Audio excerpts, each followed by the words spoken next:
One of the games that I didn't get with the PlayStation VR when it launched was Valkyrie. This is a space sim. This is a dogfighting game. It's not really a sim. It's really an arcade experience, and it's a sliver of the full EVE Online experience that CCP Games has been working on for a long time.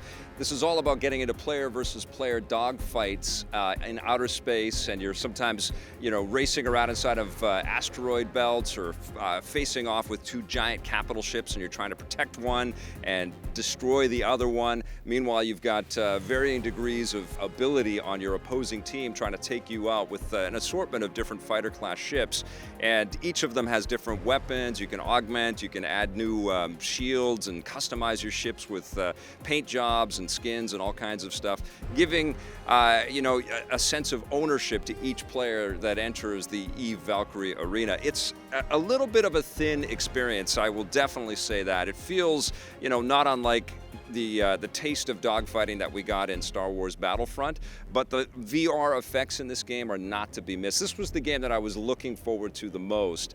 I'm a big fan of these, aerial dogfighting games and space shooters like this. I think they're so much fun. And, for most of my game playing life, I've been playing these things on 2D screens. Now to strap on a VR headset and get lost in outer space is ridiculous. It's so unbelievably fun, and frankly, I can't see myself being able to just go back in time and start playing 2D space shooters again now that I've been inside of a cockpit and looking around and watching ships buzz by me and fly overhead, and I'm looking up to try to capture them and looking all around. It's an absolutely transportive experience, and I recommend this to anybody that's got a VR device, and thankfully this is a game that you can pick up for the Oculus Rift, and you can pick it up for the PlayStation VR. I wouldn't be surprised if there's a Vive version out there. I haven't seen it yet, but this is crazy amounts of fun.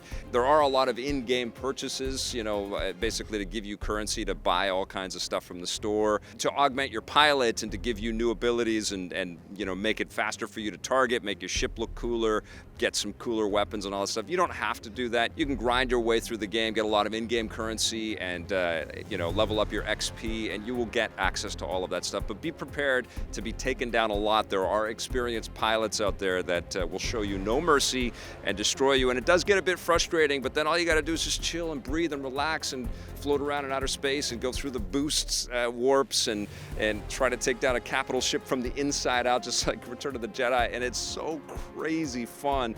This is exhilarating to me. I love it. I wish it was deeper. I wish the single player was a little broader, and that the story mode was a little more involving. It's great to hear Katie Sackhoff's voice. She was Starbuck in the Battlestar Galactica series, and there are lots of kind of allusions or stuff borrowed from Battlestar Galactica. You play a cloned pilot, for example, that comes back to life and jumps back into the cockpit every time you get destroyed.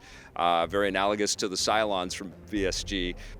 I really dug this game. I think it was awesome, and I'd love to see this in a deeper fictional universe. So I'm really looking forward to the Star Wars Battlefront VR experience.